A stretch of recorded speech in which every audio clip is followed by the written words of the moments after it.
Hi guys, may nag-comment dito kung paano daw maglagay ng product offer sa Shopee Affiliate. Ganito yung ginawa ko. Punta kayo sa Shopee at i-click yung me at pumunta kayo sa affiliate program. Pag napunit nyo na yung affiliate program, may makikita kayo dyan, yung dashboard nyo. Ayan, punta lang kayo dyan.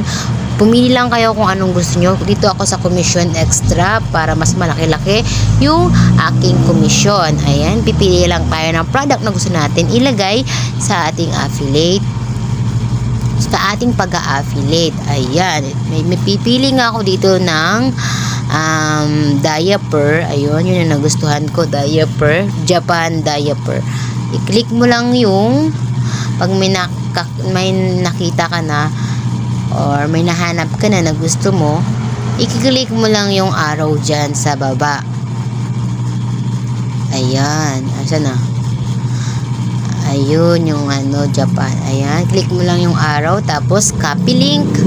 Pag na-copy link mo na siya, punta ka na ulit doon sa account mo at custom links. Ayan, dyan sa custom links, i-paste mo lang dyan yung link ng kinapi mo doon sa mismong product na yon. At tapos dyan sa add ID number 1, ayan yung product name. Ayan, tapos convert, no space kayo pag nagpo-product name kayo. Tapos share nyo sa Facebook. Ayan, share ko na sa Facebook.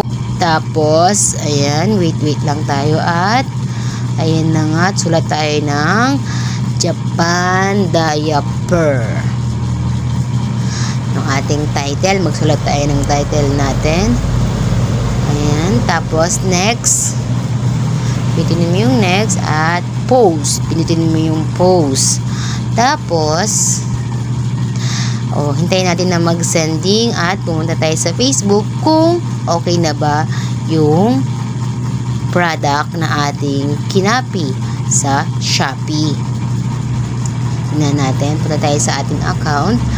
Ayan, tapos tignan natin kung ayan na yung product na ating kinapi sa ating Shopee. Okay guys, sana natulungan ko kayo. Thank you!